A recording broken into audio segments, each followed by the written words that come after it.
They were cutting each other, they were bleeding, they were drinking blood from each other. She had a Barbie she dangled off the back of the backpack with a noose. It went beyond just trying to hurt somebody. It went beyond the fear of being identified.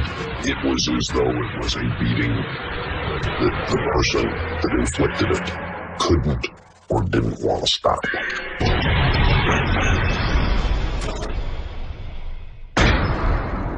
What was disturbing on a number of levels about what had happened at the animal shelter, if my memory serves me correct, outside of the fence line, clearly appeared to be kind of a ritualistic setting.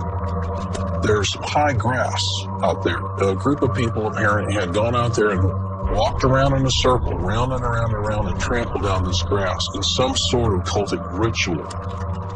At this animal shelter, there's about 60 dogs have been brutalized. Some of them killed, some puppies with their legs ripped off.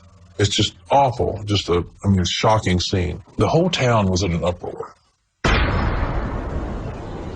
In 1996, Murray is a small Kentucky town where life has a slow pace and neighbors enjoy their tight-knit community.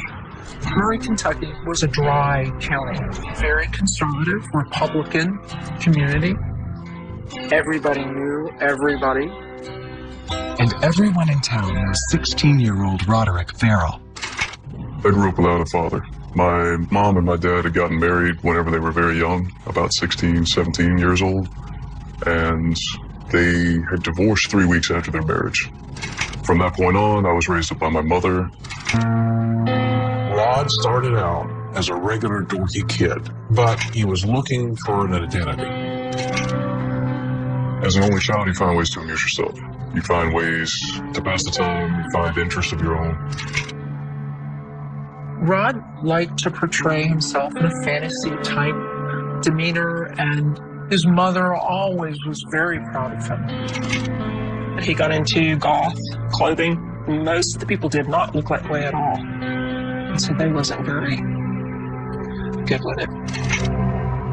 Rod was known to wield a knife. Rod talked a lot about violence, about I could do this to you, or I could do that to you. Rod Ferrell didn't fit in because Rod Ferrell didn't want to fit in. It isn't long until other social outsiders begin gravitating toward Rod. Charity Casey was Rod's girlfriend. Her father just hated Rod's guts. He said, you stay away from him. He was just nothing but trouble. Apparently her dad was very strict, and so she didn't have a lot of self-esteem. Howard Scott Anderson was about a year older than Rod. Scott Anderson seemed to me a very quiet person, very lost at times. And then there was Dana Cooper. She was the oldest one. She was 19. She was not very popular, didn't have many friends, but she said when she met these kids, now all of a sudden she has friends. From everything that I've read, I'm sure that they all were marginalized in their peer group. That there was this sense that they wanted, as everybody does, to have a sense of belonging, that they really wanted to be part of something. I think Rod was predatory, and he knew who to pick, whether it was someone who needed that sense of belonging, somebody that would follow him and fall in love with him. I think he had that sense. Rod started talking all this smack about witchcraft and the occult to vampirism. Rod adopts the persona of a 500-year-old vampire he calls Visago and uses the letter V to mark his territory. Visago was like an alter ego. It was who I was at that time. Rod told me that he was a vampire and that he needed blood for, energy. My mother had always been very supportive of anything that I found myself attracted to. When I came across occultism, it just struck me. The structures, the belief systems, the mythologies, all of it was like an amazing fairy tale. Sandra got involved herself in this vampire thing. She would wear all black clothing. At one point, the neighbors thought they were boyfriend and girlfriend because they were walking around holding hands. Mom and he actually painted a pentagram on their living room floor. My mother encouraged all forms of free thinking and self-exploration. He had an altar with candles and skulls on it and spell books, and she thought that was okay. I was fine with that. I fully believe into this day that, creativity and all that and the artsy look is really fascinating to me, even when people do that. From what I read, she only knew how to be his friend. That was her way of parenting, the only way she knew. I don't blame my mother at all for what took place. I believe that she tried her best, and she did best she could. What took place probably begins in an abandoned building that the locals call the Vampire Hotel. When I was in Murray investigating the story, people told me about the Vampire Hotel, and they described where it was, and I drove out to the location where they said it was, and it was on a bluff overlooking Kentucky Lake, kind of in the area of the land between the lakes. A beautiful location. You walk up to it, and it's looks kind of like a burned out bomb shelter. I think it was maybe an old home or something like that never got completed. This is where Rod and other kids would hang out and do their vampire ritual. Rod initiates members of his group by feeding them his own blood. Rod had this whole idea about a vampire family and this hierarchy. Occultism, vampirism, I taught them everything. They were cutting each other, they were bleeding, they were drinking blood from each other, and all that. When you take their blood first into you, which you being the sire, and then offer it back into them, therefore you're part of us. All that it means is you become their parent, you become their watcher, you become their guide. When they cut themselves, they experienced endorphin release, and that there was this sense of well-being. These teenagers probably associated that with there's something powerful going on here. This wasn't a persona they adopted for a game. You couldn't be part of Rod's group by being a part-time vampire. Rod's romanticism of his character that he adopted, of being the immortal vampire, really, I think, was just part of his charisma, part of his shtick to draw these people in. He was able to gather these young people together by giving them the idea that there was something better that they could have if they were part of his cult. It was family. It was like a surrogate family that we were building. Because everybody that did join into it, we were all missing something. I think this is their way of saying, I am rejecting a society that has rejected me. And I am going to try to find my own personality and not do what society tells me I should do. Rod was really focused on death. He was focused on the macabre. This was dysfunction to the extreme. What happened in the animal shelter is still one of those areas that's a little fuzzy around the fringes. If I wanted to do anything I wanted to, I knew I could, and nothing would stop me. Because during those times, I seemed to be able to get away with anything. October 14th, 1996. Employees at the Murray, Kentucky Animal Shelter arrive to a gruesome scene. And they heard all this horrific yelping and barking and just something really going on wrong. Outcast Roderick Ferrell has crossed over to become a vampire and has initiated his group of followers into his cult. But when simple initiation isn't enough, Rod leads his followers to a local animal shelter. They go in there, there's about 60 dogs have been brutalized. Some of them killed, some puppies with their legs ripped off. It's just awful. Just a shocking scene. It wasn't just killing animals. And it wasn't just hurting them that goes along with that. It was the intentional infliction of pain. It's just awful. Just a shocking scene. The whole town was in an uproar. Rod Ferrell was put on probation. What we were able to glean from the investigation was this was a kind of ritual that he felt he had to go through in order to impress others that he was powerful, that he was truly committed to the vampire lifestyle. That's really a step in a pattern that takes us from cutting each other's arms and drinking each other's blood and talking about immortality to taking that cruelty and really putting it into action. The incident with the Humane Society up there at the animal shelter and the ritualistic setting that they found out there, that put the heat up a bit. During this time in Murray, Rod strikes up a friendship with an old acquaintance from his old hometown of Eustis, Florida. Actually, the first time I'd ever met Heather was at Eustis Middle School. It was just a brief chance encounter between a mutual friend. I didn't really know who Heather was until years later. I had actually come across a friend of hers and started dating her. And through this friend is how Heather and I met again. Heather was 15 at the time, and Heather was the artist. She wore outlandish clothes. She had fishnet stockings. She had dyed her hair all these wild colors. She had a Barbie she dangled off the back of a backpack with a noose. She had heard that I was a practicing vampire, and she wanted to join into the vampiric circles, and she figured I was her key to that. Wow. I do believe it when they say it wasn't romantic. I don't think you can understate the emotional attachment that Rod had to Heather and that Heather felt for Rod. They burned up the phone lines. They were on the phone for like 8 and 9 hours, long distance calls. So bad that Sandra had to get her phone cut off. She couldn't pay the bill.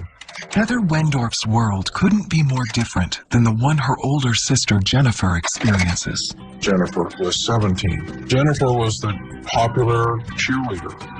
Her lifestyle and her friends were more athletic-oriented, sports, football, jogs, things like that. But not all of her friends were as wholesome as Jennifer. Jennifer was going with an abusive boyfriend at the time. So Heather says this very odd thing one night. She says, I know this guy who could kill your boyfriend. Jennifer later says, I just kind of blew that off. Back in Murray, Kentucky, less than a month has passed since the break-in at the animal shelter, and Rod and his cult of followers begin planning a trip to New Orleans. Rod told me that him and Charity and Dana and Scott, and then they was gonna bring Heather with them, and they was all wanting to move to New Orleans and be artists in New Orleans and share an apartment.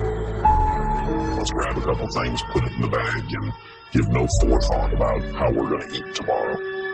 Scott Anderson had a car. It was an old Buick, and it was a smaller car, and it wasn't doing real well. It was meant to drive halfway across the country.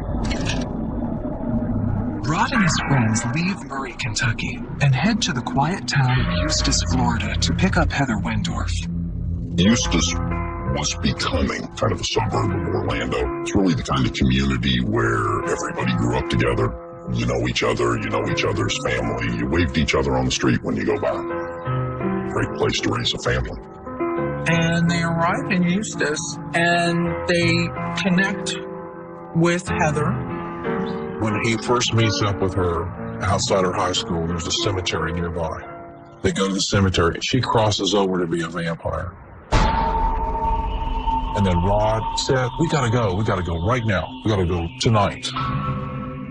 Heather comes home, spends a little bit of time with her parents at the Wendorf house, watches TV with them. Certainly doesn't do anything at that time that sparks any concern. She goes upstairs, writes the note. I love you, Jennifer. I'm not coming back. Please don't follow us.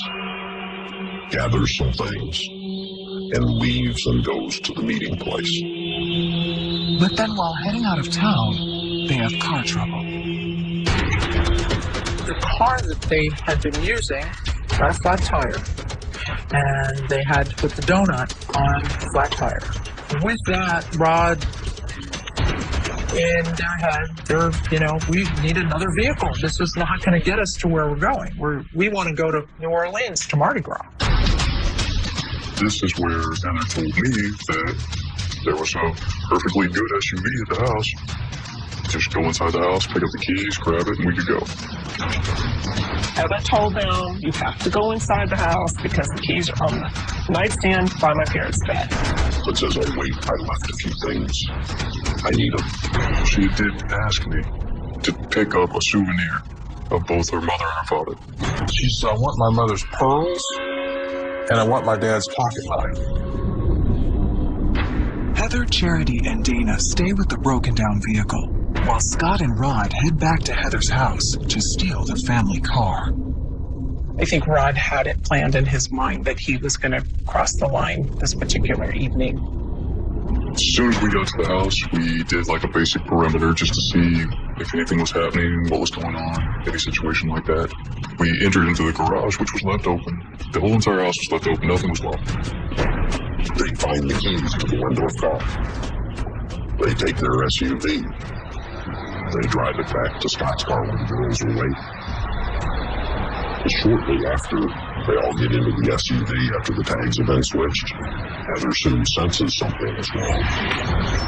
I told her directly. I was like, your mother and your father are dead. Roderick Ferrell and his group of outcasts are preparing to leave Eustis, Florida, when he gives Heather Wendorf shocking news. I told her directly. I said, your mother and your father are dead. Heather just started freaking out, screaming, crying, trying to get out of the car, to the point where Dana has to climb into the back seat and lay on top of Heather to keep her, restrained. While Rod and his cult head to New Orleans, Heather's sister Jennifer Wendorf arrives home in Eustis. Jennifer came home. She had a part-time job at a grocery store. She's kind of tiptoeing in the house, and she sees out of the corner of her eye that Dad is asleep on the couch, she thinks. So everything's fine. She's just going to, go into the kitchen, and then she sees her mother. And then she runs back to her dad, and then realizes he's dead. We're under emergency. My mother and my father have just been killed. I just walked in the door. I don't know what happened. They are dead. There is blood everywhere. Please, stand so you can hear me.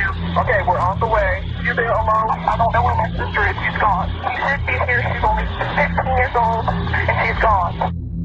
The detectives come, and they start questioning Jennifer. This is when she says, I had this boyfriend, and Heather says, I know somebody that could, if he needed to be dead, he could do that. Then they call the sheriff's office in Murray, Kentucky. And then it all comes together real quickly after that.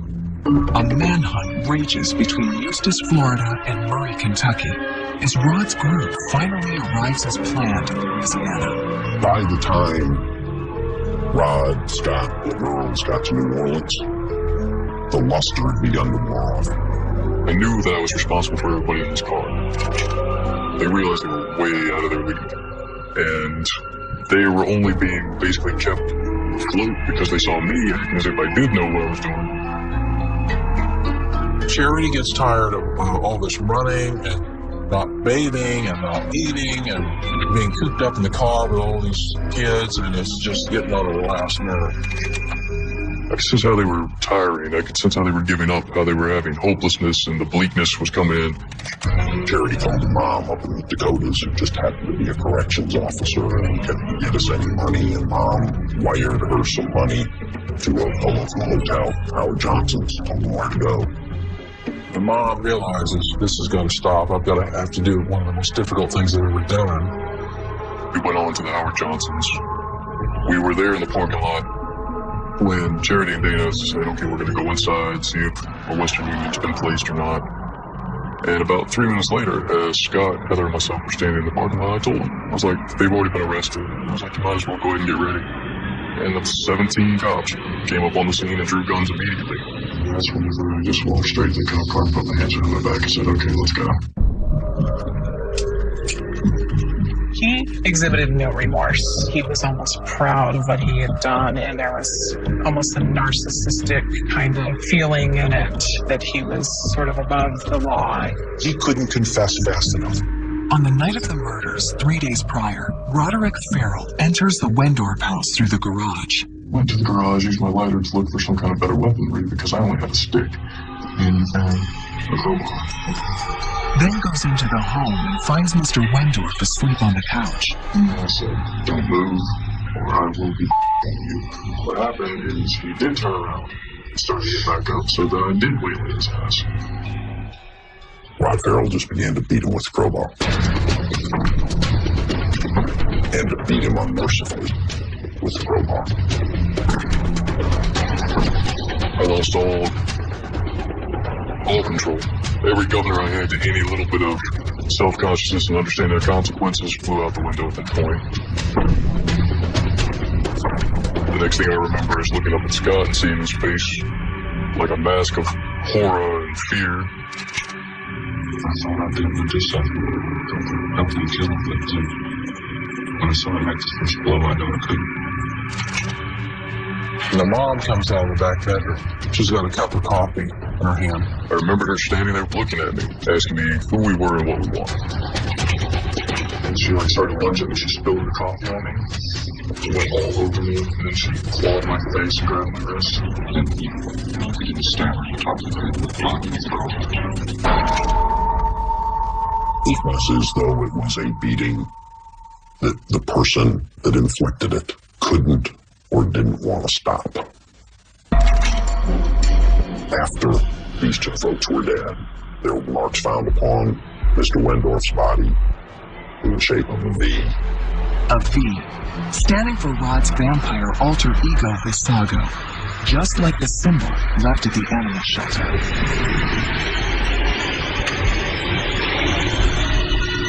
This was not a clean crime. This was a crime that just exploded from this kid.